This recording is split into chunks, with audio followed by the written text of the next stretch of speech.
जातिवाद के नाम पे, कभी वर्णवाद के नाम पे, कभी रंगवाद के नाम पे, कभी नस्लवाद के नाम पे। उसका रूट कॉज है जब जब व्यक्ति का एनिमल ब्रेन जागृत होता है तब तक वो पाशविक कृत्यों में संलग्न होता है।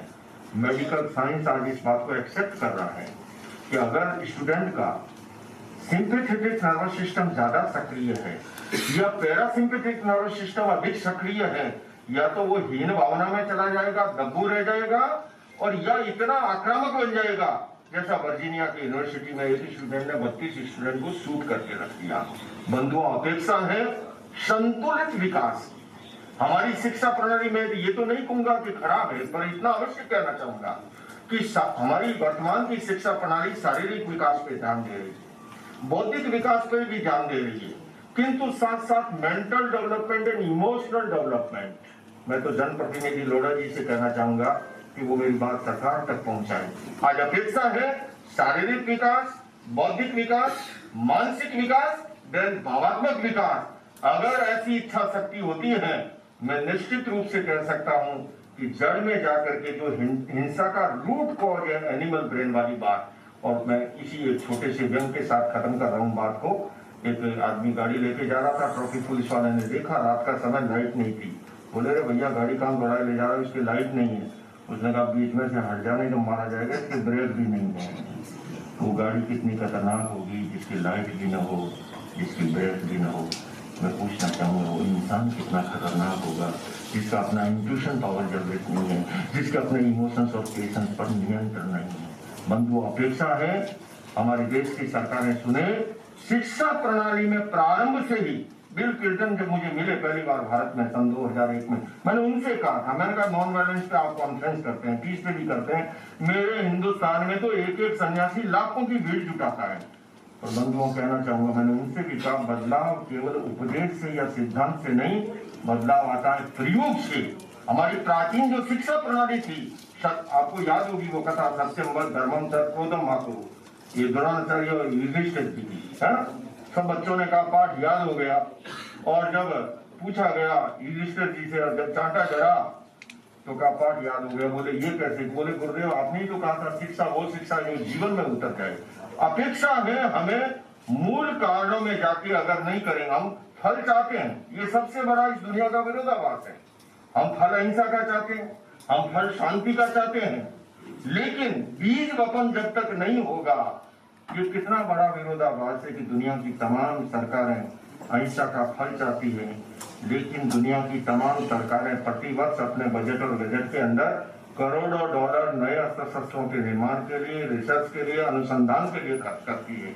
मैं तो कहना चाहूंगा हमारे उद्योगपति समाज सेवी से भी, हमारे विवेक जी से भी, कि आवाज ऐसी हम सब मिलकर उठाएं, अहिंसा के प्रशिक्षण का केंद्र शुरू हो, टीच एजुकेशन को इंट्रोड्यूस किया जाए। और मैं कह सकता हूं अगर सरकारों ने ऐसा कुछ किया, निश्चित रूप से हिंसा और आतंकवाद की समस्या का समाधान में मूल में जाकर के समाधान हो सकता है। लेकिन सर जो धर्म के नाम पर जो जिहादी आतंकवाद को फैला रहे हैं, उन्हें आप लोगों की बात ये क्यों समझ में नहीं? देखिए, धर्म का काम है जोड़ना, तोड़ना ये धर्म का काम नहीं है। धर्म के क्षेत्र में हिंसा, घृणा, भय और नफरत का कोई स्थान नहीं हो सकता। असल में हम कह देते हैं वो धर्म नहीं, दो वस्तु हैं, एक धर्म और एक संप्रदाय, है ना। धर्म है करुणा, मैत्री, भाईचारा, प्रेम, शांति, अहिंसा, दया, है ना। और ये जो बातें हैं ये है सांप्रदायिक जुनून,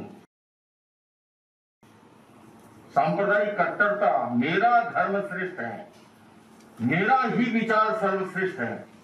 सचमुच में बंधुओं, जो ये इंटरफेथ का आयोजन हो रहा है उसका सबसे पहला कदम है कि हम अपने अस्तित्व की तरह दूसरों के अस्तित्व को स्वीकार करना सीखें, हम अपने विचारों की तरह दूसरों के विचारों और भावनाओं का सम्मान करना सीखें। और इसीलिए सारे धर्मगुरु एक मंच पर आ रहे हैं कि एक दूसरे की भावनाओं का आदर करते हुए, सम्मान करते हुए आप अपने धर्म का विश्वास कीजिए, किंतु दूसरों के धर्म को नीचा दिखाना, गलत ठहराना, ये धार्मिकता नहीं है, ये मदांतता है, ये अधार्मिकता है। समझ में समय रहते आ जाए अच्छी बात है। इतिहास गवाह है इस बात का, जिन्होंने चीजों को समय रहते समझ लिया वो आबाद रहे हैं, वो संस्कृतियां नष्ट हो गई है जिन्होंने उस तरह की तोड़ने की बातें। सर मेरा एक सवाल ये है, थोड़ा सा टेढ़ा है, इसके लिए पहले से क्षमा चाहती हूँ। मैंने बहुत सारी मीटिंग्स और बहुत सारी सभाएं अटेंड की हैं, धार्मिक भी काफी की है, अलग अलग जाति संप्रदाय की हैं। वहाँ मैंने एक चीज नोट की है कि हर संप्रदाय, हर धर्मगुरु अपने अपने धर्म ग्रंथों की परिभाषाएं इस तरह से देते हैं जिससे कि वहाँ बैठे हुए लोग पूरी तरह से भ्रमित हो जाते हैं, क्योंकि सारे के सारे धर्मों का एक ही ज्ञान होता है, एक ही तरह से वो मानव की अच्छाइयों के लिए भी जितनी भी शिक्षाएं होती हैं इस रूप से उस रूप से, लेकिन सब लोग अपनी अपनी डेफिनेशन करते हैं। क्या आप इस तरह का कोई प्रयास करेंगे कि सारे के सारे धर्म ग्रंथों की एक ही परिभाषा आए और सबको मालूम पड़े कि हम लोग कुछ भी करें लेकिन है तो सभी एक ही आपसे है सर? मुझे ये सौभाग्य रहा है, मुझे उस गुरु के हाथों दीक्षित होने का अवसर मिला है जिन्हें आप जानते होंगे, अनुव्रत आंदोलन के प्रवर्तक राष्ट्र संत आचार्य तुलसी। वे कहा करते थे, इंसान पहले इंसान फिर हिंदू या मुसलमान। उन्होंने मुझे ये भी सिखाया कि बेटा कोई जैन बने न बने, गुड मैन बनना चाहिए। और यही कारण है कि अहिंसा विश्व भारती, मैं फिर कहूंगा अत्यंत विनम्रता के साथ एक छोटा सा प्रयास कर रही है कि अच्छे आदमी का निर्माण कैसे हो, अच्छे इंसान का निर्माण कैसे हो। मैं कहूंगा सभी धर्म श्रेष्ठ हैं। देखिए फिर से कहना चाहूंगा, कठिनाई धर्म की नहीं है, कठिनाई ये हुई कि हमने धर्म और संप्रदाय को एक मान लिया। सर चीज वही है, लेकिन डेफिनेशन लोगों को अपने हिसाब से मॉडिफाई करके बताते हैं, क्योंकि ना तो मुसलमानों को अरबी आती है ना हिंदुओं को संस्कृत आती है। उसका तोड़ कैसे निकाला जाए? उसका तोड़ ये है कि आप सारे धार्मिक ग्रंथों को युगीन भाषा के अंदर सामने लाइए। मैंने अभी एक अमेरिका में सम्मेलन था न्यू जर्सी के अंदर, जैना कन्वेंशन, उसकी थीम थी जैन और साइंस। मैंने वहां पर भी ये विचार प्रस्तुत किया था कि हमारी नई पीढ़ी जिस भाषा में समझती है धर्म ग्रंथों को, उस भाषा में लाने की आवश्यकता है। और मुझे कहते हैं ये जरूर सात्विक प्रसन्नता है कि मेरे वहां से इस दिशा में कार्य प्रारंभ हो चुका है। कुछ एक ग्रंथ जो है वो प्राकृत से संस्कृत, संस्कृत से हिंदी, हिंदी से इंग्लिश और गुजराती भाषाओं में कुछ संपन्न हो चुके हैं, कुछ आने जाने वाले दिनों में आने वाले हैं। आपका प्रश्न बिल्कुल सही है कि जब तक युगीन भाषा के अंदर चीजें नहीं आएगी तब तक हमारी नई पीढ़ी जो है उसका लाभ नहीं उठा पाएगी। संपन्न करें, है ना? हाँ, एक सेकंड, मैं चाहूंगा मंगल प्रभात गौड़ा जी कार्यक्रम जो परसों आयोजन हो रहा है उसके बारे में भी, और मैं आपको सबको राजस्थानी भाषा में कहूँ तो कहते हैं हमारे यहाँ शिवरी नाता, है ना? शिवरी नाता आप सबको सादर आमंत्रित कर रहा हूँ। और मैं ये कहते हुए कि देखिए आने वाले सब जो गुलाब हैं, जो फूल हैं अलग अलग बगीचे के, निश्चित रूप से खुशबू है, पर अगर हवा का वेग मिल जाएगा वो खुशबू दूर तक जाएगी।